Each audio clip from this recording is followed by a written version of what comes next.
right now. Okay. All right, thank you. So at this point, can we have a roll call, Charlie, to see who's here?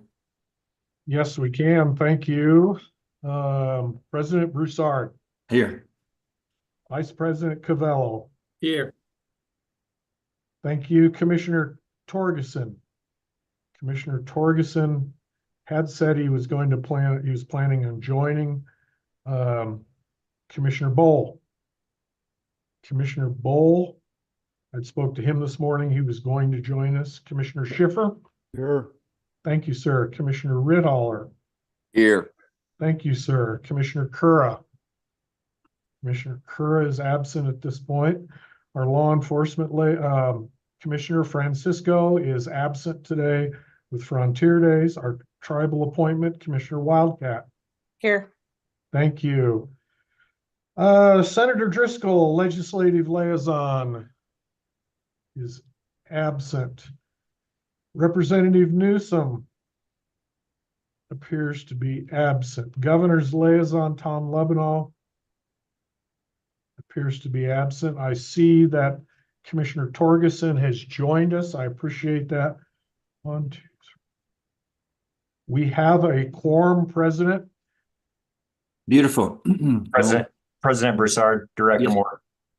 Just for your information, Commissioner Bull is on as well. He's actually dialed into my office and he's on speaker here. Thank you.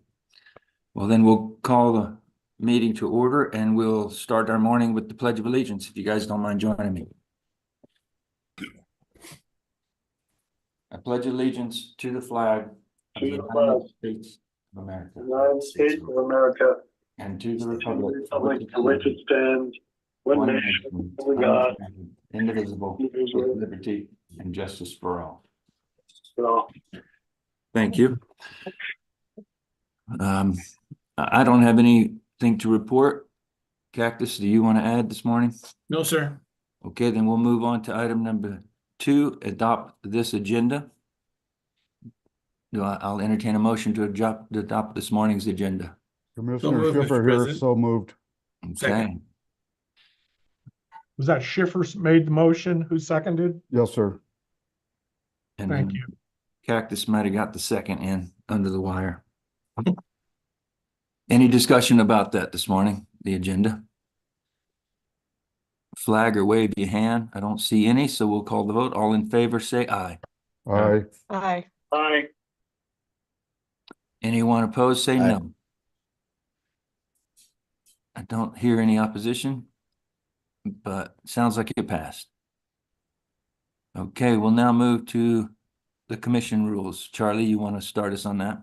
Yes, I do. Thank you, President Broussard. Item number 3, commission rules, parimutuel event rules only. We're looking at Chapter 5, officials, Chapter 6, permittee, and Chapter 8, conduct of races. This is the final adoption, potentially, commissioners. The rules have gone through public comment. If you note in your packet, the public comment period ended July 12th, which was last Friday, 2024. During the public comment period, we did receive 2 comments. But first, before we get into the comments, what I have is we have just a minor correction that we can do without having to go back through the public comment. On page 5-1, C and E, what we ended up doing is the official veterinarian and commission veterinarian, we had some interchangeable language, I guess, and we actually missed 3 spots throughout our rules where we didn't get that corrected. So on 5-1, C and E, where it says official veterinarian, we would be making the change to commission veterinarian. On Chapter 5-10, G, we would be doing the same thing, changing official veterinarian to commission veterinarian. On 5-17, H, again, changing official veterinarian to commission veterinarian. And then Chapter 6, 6-2G, changing again official veterinarian to commission veterinarian, and then 6-13E, doing the same thing. So what we would need at this point, and again, like I said, we would not need to put this back into public comment to make that correction. It's a logical outgrowth, a correction. We had it in some spots corrected, and in others, we just missed it. I missed it. I'll take every bit of the blame for this. So Charlie, we just need a motion to accept those changes Yes. as stated. Okay, Yes, we sounds need a great. motion to do that. Yes. Okay, would anyone like to make a Fred. motion? President Bizard, Yes, sir. Commissioner Ritholler. Ritho. Yes, I would make that motion to accept those changes. Thank you. Do we have a second? Commissioner Schiffer seconds. Thank you. So any comment regarding the name changes that Charlie outlined? Not hearing any, we will call the vote. All in favor of accepting the changes as stated, say aye. Aye. Aye. If there's anyone opposed, say no. Okay, perfect. So now Charlie will go with the comments if you'd like. Yes, sir. Thank you. Commissioners, for the benefit of you and for the public, I think, would you like me first to read the two comments we have for the folks that maybe don't have that in front of them? What would you like to do, sir? You can give us the cliff notes. if you'd Okay. like. Basically, we have comment number one, and we are talking in particular with both of these comments. They're concerning chapter 8, conduct of races, section 2, medication procedures for horses, and Roman numeral 3, all horses, and I'll read the language that we have proposed. All horses shall be on the grounds of a permitted event at least 6 hours prior to the official post time of the first race to ensure their availability to receive the pre-race soundness examination. So the first comment goes on and talks about how the 6 hours is problematic for them. They're primarily haul-in folks. This has only come up, and this is specific to Wyoming Downs. They're saying that a lot of times they don't have their vet checks until almost 11 o'clock in the morning, and they've been there since 7 o'clock waiting to get those done. And it just means that they have to leave early, makes for long days when they're coming to the races. They also cite a lot of times they're having to go into the haul-in stalls, which are not as nice as the permanent stalls on the grounds. And again, it's hot. They're noisier stalls, and they just would like us to look at that. And they just feel like the 6 hours is too much. The second comment goes in a little, basically talks about all the same things.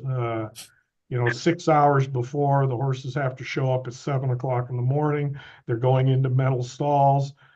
This individual said that they weren't given stalls at Evanston, so they're hauling in. They feel like they're being punished because of where they have to go and the accommodations. They talk about the hot stalls. And they're hoping that their barns would be improved for next year, stabling. And again, they're also mentioning that typically they don't see the veterinarian until 9 or 10 o'clock a lot of times in the morning. So they just feel like this is not necessarily in the best interest of the horses. Both comments express they understand why the rule is put into place, and they understand it's a safety issue. They also understand the pre-race examinations. The one individual talks about in the comment that they've never had a horse scratch from the pre-race exams. So to give you a little bit of background on the pre-race examinations, Dr. Erickson is performing these examinations for us. The commission last year decided to do 100% pre-race examinations of 100% of the horses. that takes time to do that. Dr. Erickson does start at 7 o'clock in the morning. And probably would even earlier to try to get those done. A lot of times with some of the haul-in folks, he does not get to those folks until a little later in the morning, and he does that on purpose. So those horses can get in there, get settled, and kind of get relaxed, allow those folks a little bit of time before he gets there. He can switch it around if he needs to also and do those a little sooner in the mornings for them. So what we looked at when we reviewed this for you folks and looked at the comments, commissioners, we looked at the 100% of the horses, 100% of the time, what's in the best interest of the equine athlete. We also looked at the availability of additional veterinarians. We're struggling again this year finding a second veterinarian to do these pre-race examinations. And things, and especially when we had overlapping race dates earlier in the year. We're also looking at the time to complete these exams, and we looked at industry standards. And then, of course, we're looking at the public comment today. I reached out last week to the National Horsemen's Protection Benevolent Association, the HPBA across the nation. While racetracks have, they swing from 72 hours to 3 hours to don't care across the country. But the National Horsemen's Protection Benevolent Association, they recommend and typically support about a 24-hour period is what they look like, but they're not pushing that. They're not necessarily mandating that when they're doing the contracts. I also reached out to HISA to get a little bit of a feel what's the federal regulations for that. HISA does not have a recommendation. They leave that up to the states and to do that. They did, in talking to two of the representatives at HISA, I talked to Mark Guilfoyle, who was formerly with the Kentucky Racing Commission, Ann McGovern, and I talked to three and Lisa Lazarus as well last week. And they're saying that 24 hours would be a comfortable spot, they felt like. And when I told them 6 hours, they said, can you get that done in that amount of time? And I said, yeah, we are. Arkansas has 72 hours. Colorado, directly to the south of us, 48 hours. Texas is 24 hours. Now, a lot of these racetracks also bear in mind, if you're running in time trials, not only do they require you to be there for the first race, if you end up qualifying in a race, you are required to stay on the permitted grounds from that point on until the finals of that race.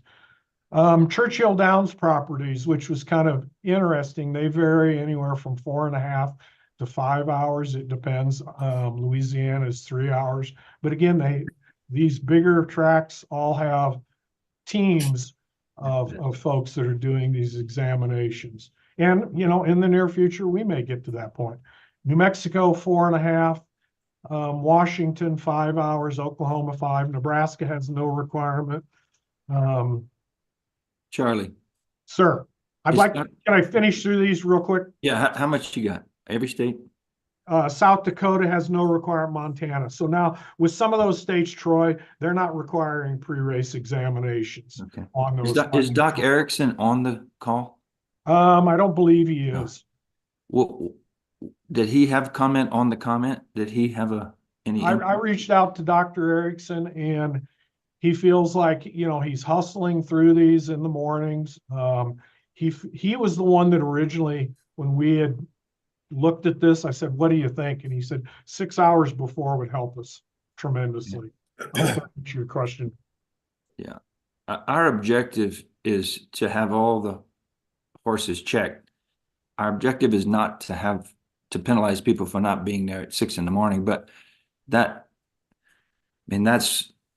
it's a new day for us, so we have to figure it out. And I think this is the best way to start. And I hope the horsemen understand that if they talk to Doc Erickson, are we penalizing people who don't show up at 6 o'clock? First of all, President Broussard, thank you for the question.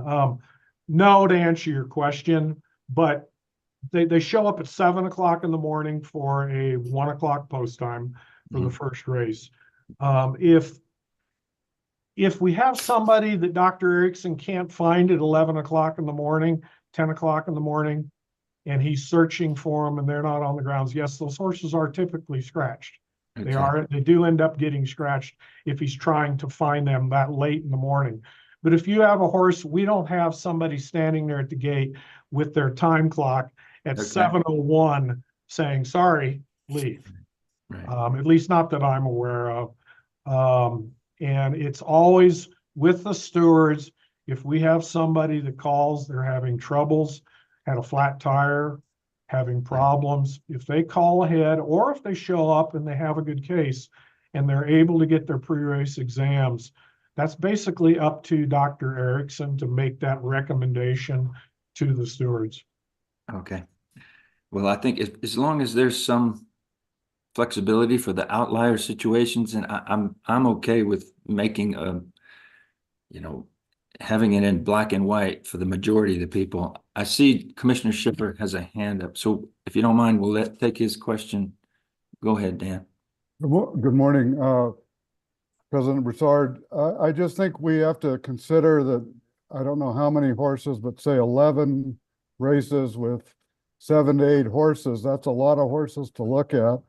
And for Dr. Erickson and his team, to maintain their attention to each horse and look at them individually, you have to allow him plenty of time, to individually look at each horse and make sure that that horse is ready, appropriate for the races. So, it may be inconvenient, but I do believe, we have to think of the doctor's duties and that he performed them competently, and that takes time. Thank you. Totally agree, Dan. Thank you. Any other comments regarding the comments themselves? President Broussard. Yes, sir. Commissioner Ritholler, go ahead. So I don't see where they recommend anything is 6 hours better than 7 hours. You know what I mean? Pretty soon you just got to draw a line in the sand. This is when we're going to have a cutoff. Otherwise, I could have called into this meeting at 9 o'clock, but it was so. I mean, that's my opinion. I think we're just playing with.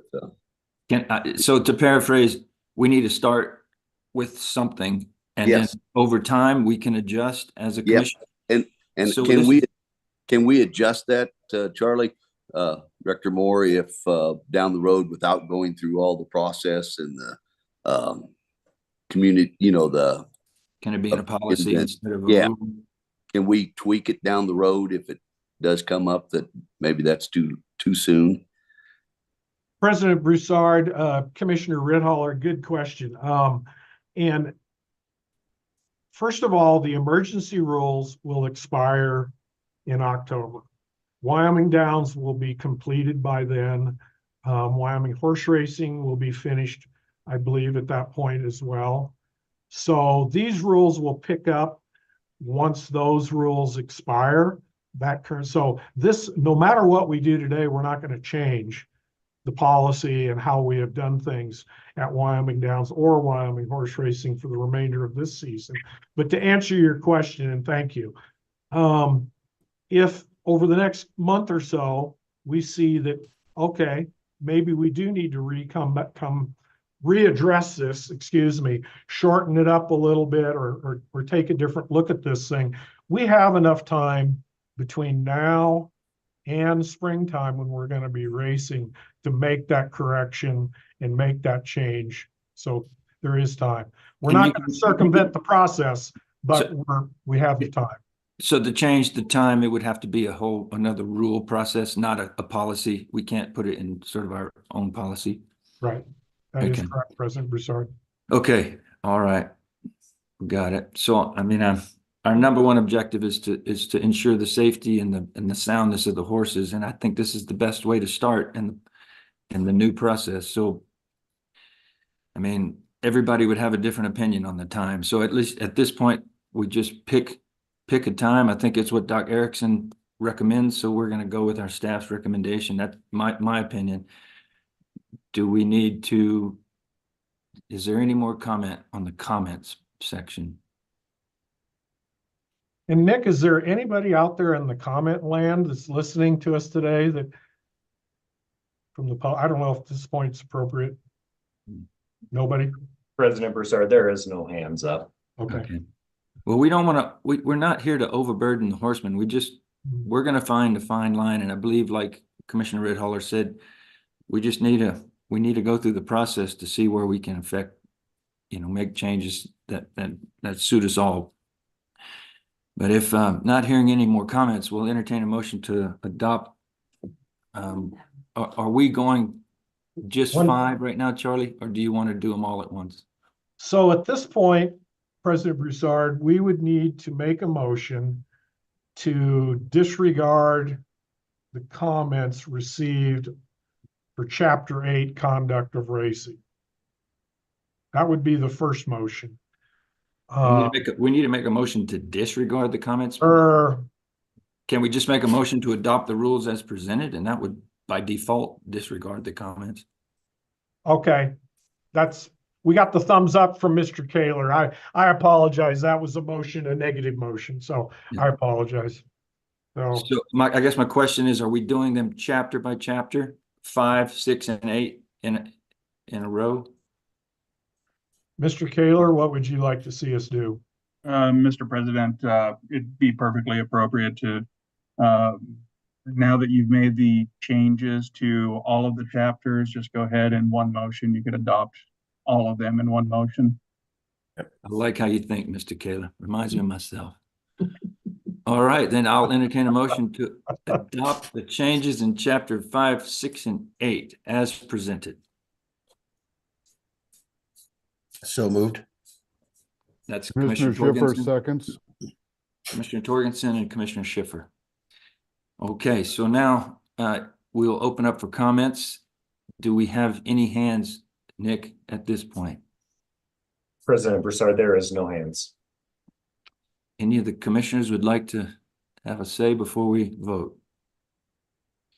Not seeing any, we will call the vote. All in favor of adopting the rules as presented, say aye. Aye. Aye. Aye. Aye. Thank you. If there's anyone opposed, say no. All right, looks like it's passed. And I will go down back to my agenda. Excuse me. That was it on the agenda, wasn't it? We have no need for an executive session today that I'm aware of. Our regularly scheduled meetings is listed on the agenda is September 12th and November 13th and 14th. And then the final one is adjourned, President. Well, thank you, gang, for joining this morning on short notice. Appreciate it. And we'll see you guys September 12th, if not sooner. Y'all have a good day. The meeting's adjourned. Thank All you right, all. thanks. Cheers. Aye.